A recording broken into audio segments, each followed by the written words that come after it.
The political class appears not to want our judiciary to be financially independent. Our disciplinary process in this country is faulty. Hi guys, Jibrin Okutepa, one of the Nigerian senior advocates, has come out to say a lot of things that might happen in Peter Obi petition concerning 2023 presidential election. He also went further to reveal how politicians are holding what belongs to the judiciary just for their selfish interests and how they manipulate the judiciary for their own benefits. Jibrin Okutepa has revealed a lot of things in this interview. Guys, watch this video and you will hear many more things that he said. And don't forget to share your thought with us. Well, how urgently do you think that Nigeria needs to reform its courts and its judiciary, especially when it comes to things like elections, petitions, and stripping out unnecessary procedures that cause lengthy delays? Well, Charles, I have to be very careful here, and let me give a caveat that I will not dwell too much on election matters because I represent one of the parties in the current litigation before the tribunal. And well, that's fair enough. So let's look at first, as a lawyer, I have implicit confidence in Nigerian judiciary. There is no doubt that people have some perceptions that are rated our judiciary had not too good position, and that perception is all over.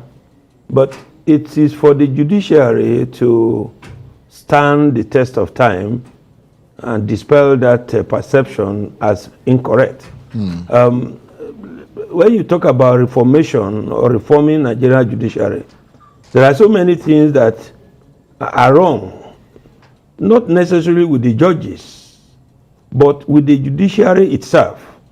My Lord, Honorable Justice Umeadi, the former Chief Judge of Anambra State, has spoken extensively on what he called the independence of the judiciary. Nigerian judiciary, as of today, constitutionally speaking, and in theory, is independent.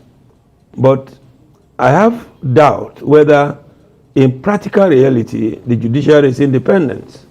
And when you are talking about independence of the judiciary, first, is the Nigerian judiciary independent in terms of the resources available to it? It does not have power to approve its budgets. Nigerian judiciary does not mint currency, and so it necessarily has to go to the executive. You will recall that there were litigations by Judicial, Judicial Staff Union of Nigeria, and judgment delivered that money meant for the judiciary should be given to the judiciary. But that judgment appears to have been obeyed and breached by the executive, and there are a lot of reasons for this. It is difficult for us to avoid some examples that are gotten from ecclesiastical world. For instance, why did Saul sell his birthright? Because he was hungry. He needed just something from a pot of porridge so as to keep body and soul together. So the political class appears not to want our judiciary to be financially independent. Nigeria is about the only country where I see that what legitimately belongs to the court, the judges, the executive arm of government, put on advertorial as the number of cars they have bought for judges, the number of buildings they have donated to the judges, as if judges are paupers and beggars. So when you see that the judiciary is having a low rating in the sight of the public, one of these is that Nigerian judiciary does not have financial autonomy. Number two, prior now, and in those good olden days, no one lobbied to be made judges or to be made a judge. You appear in court, their lordships who are sitting observe your character, your mien, your demeanor, and your relationship with your colleagues and with the bench, and the character you display in terms of the matters you have in court. It is then that they say, look, Charles, you are crossing over to this other side tomorrow. The emolument was not as high as we have now. But today, to be made a judge in Nigeria, it appears to me that what you know does not matter. It is whom you know that works for you. Either whom you know as a godfather in the judiciary or as godfather in political cycle. And I think it's the late Abiola that says that the hands of the giver is always on top. So when you see the dwindling of jurisprudence in terms of sound judgments, sound decisions, these are products of the recruitment process, because Nemoda will not have it. No one can give what he does not know or does not have. So if we are talking about reform, we must go back to the golden days where recruitment to the bench was a demonstration of impeccable character of the lawyer, the magistrate, or the registrar. So in your assessment, you acknowledge that the executive arm of government plays a very big role in the judiciary today, and you think that should not be there. We have, because it's not just Nigeria. I mean, in America, for example, in Nigeria, the president nominates the justices. In America, judges stand election. Let's not go to America, because like my Lord Justice Nikki Toby of blessed memory is, English are English, Nigerians are Nigerians. Theirs are not ours, and ours are not them. Theirs. Theirs. Well, so, English judges don't stand for elections. It's American judges. We have the legal profession. It's a profession of purity. Right. And I think that we need to agree. There are fine rules and regulations guiding the conduct of judicial officers. And I'm happy that my Lord Honorable Justice Peter Umiade, was here when his lordship said, sometimes you heard a relation coming to you and say, I have small case. By the time you give opportunity, then it becomes a big case. In those days, what betide you to go to the house of J.I.C. Taylor, for instance, and say, I have a small case? You are going to jail directly. But some have suggested that the lawyers are the people who sometimes facilitate all I'm coming to that. Right. I'm coming to that. Look, some lawyers do, but the greatest assets in darkness is light. And lawyers ought to represent light in darkness. But it appears to me that when you are a thief, figuratively, and you are made to be a lawyer, your character is not good. You are somebody that gives to taking bribe, or you have a shoddy way of doing things. Certainly, once you become a lawyer, you will exhibit that. That's why I'm saying that in the process, because there can be no judicial officer without lawyers, because judges are taken from lawyers to go to the bench, and it's an honor to go to the bench. So when you know of a lawyer whose stock in trade is to meet with judicial officers and settled with the judicial officer, either wittingly or unwittingly, such a lawyer is not fit and proper to be made a judge. So I am not disputing that there are some lawyers who may be engaging in such things, and the reasons are not far-fetched. Our disciplinary process in this country is faulty. Now, in other climes, when you file a process that are outrightly questionable, that are outrightly frivolous, judges have the power to recommend that your license be withdrawn. The problem of Nigeria is that we have politicized and ethnicized and religiousized everything, so much so now that if a lawyer or a judge is being disciplined, you can see some people carrying placard. So, you see, by our training, we must not give appearance of impropriety. But today, not only improprieties appearance is given, we defend impropriety on the platform of rule of law and the right to fair hearing. Right. Because as a judge and as a lawyer, your conduct is a mirror. You are like a priest. You are not expected to be found in the brothel.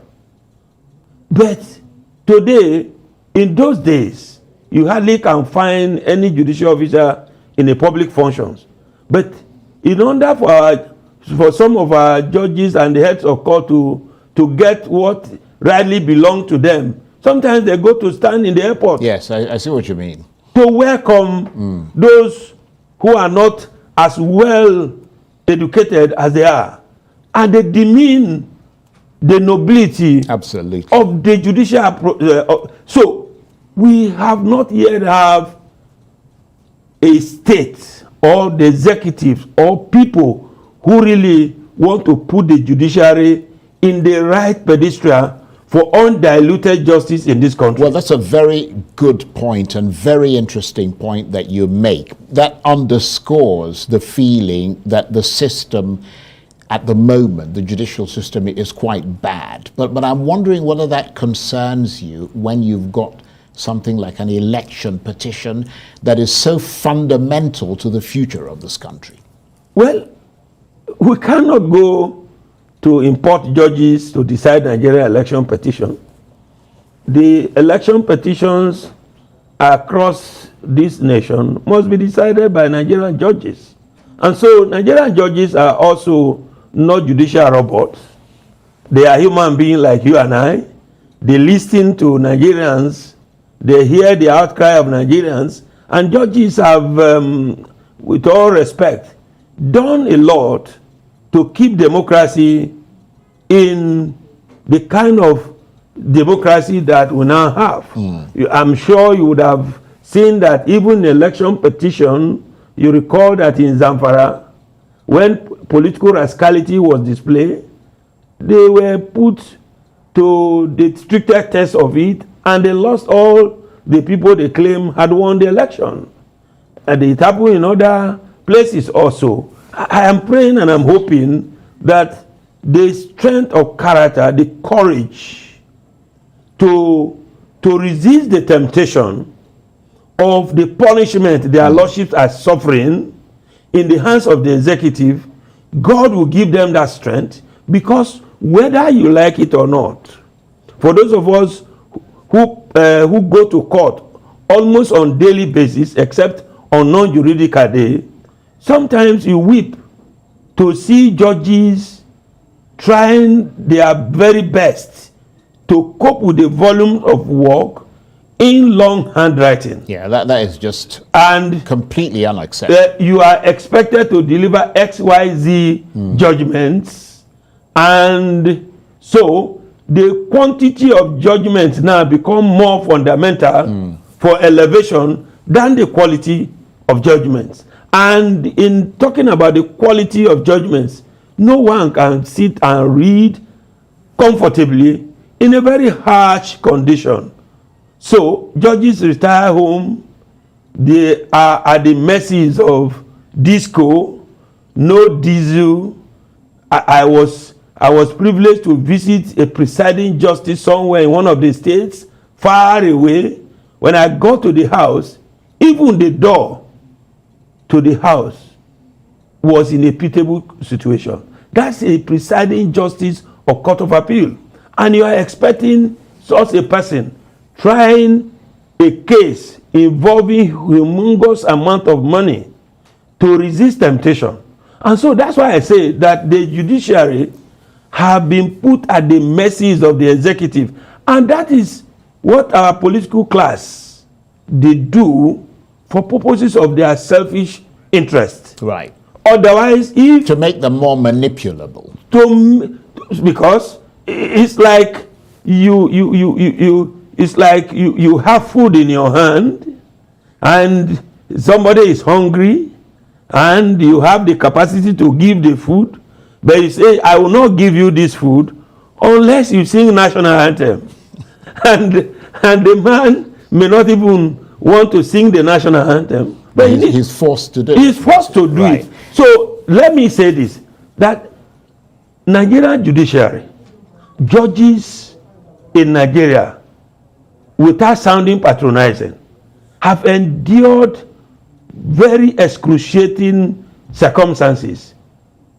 Otherwise, if there were to be one other department, these other departments of government, where money change hands and anybody can change and do whatever they want to do, and the politician propounded the theory of what money cannot do, more money can do, Nigeria would have collapsed. So notwithstanding this excruciating experience, what a perception, as a lawyer, I may not be happy, but I cannot sit here to say that the entire judiciary is bad. Yeah, no, you've made a very good point, and that is the need to restore justice to its central position in Nigeria, and that's why reforms of the kind that you mentioned are absolutely necessary. We've got a couple of minutes before we have to go, and I need to ask you this because you said you were one of the lawyers representing one of the parties in the election petitions. Will televising the processes of these legal challenges to the presidential election, for instance, be perceived to be a good move, a good step in the direction of restoring trust and integrity in the process? I belong to this profession, and it has been the ethics of this profession of considerable antiquity that judicial proceedings in Nigeria are not televised. We are not going there for drama. We are going there for serious business. And let's agree with you that it should be televised. How does that televising of proceedings change a corrupt judge, for instance? Will you go and slaughter the judge? Because judgments of courts are not based on emotional outbursts of the public, because sometimes what the public perceived as justice, it may not be justice. But what I will say is that our judges must deliver justice in judgments, because there are some judgments in Nigeria, when matched with the law, it is absolutely not justice personified. That is why Lord Dennis is of the view, briefly, a judge must be master of his court. And if there is any rule of law or any precedent that undermines the doing of justice, is within the power of the judge to do all he can legitimately to give justice. Because if you wait for Parliament to amend the law, Parliament for selfish reason may not want to amend the law. For instance, in Nigeria today, you see that the only cases that have timeline within which to conclude are political cases. And political cases are now overtaking all normal cases, and their lawsuits are overburdened. So there are a lot we need to say, right, but this time is not allowing us to say, because how many judges do we have? Judges are too few in the Supreme Court as of today. Okay. I'm not too sure their lordships are more than 12, and they heard appeal from all over Nigeria. Okay. So when you come for election petition, we need to have a kind of a system that the Kenyan had, right, when we can prove our election petition, okay, by affidavit evidence and lawyer demonstrating and arguing for their lordship to match the law and take decision.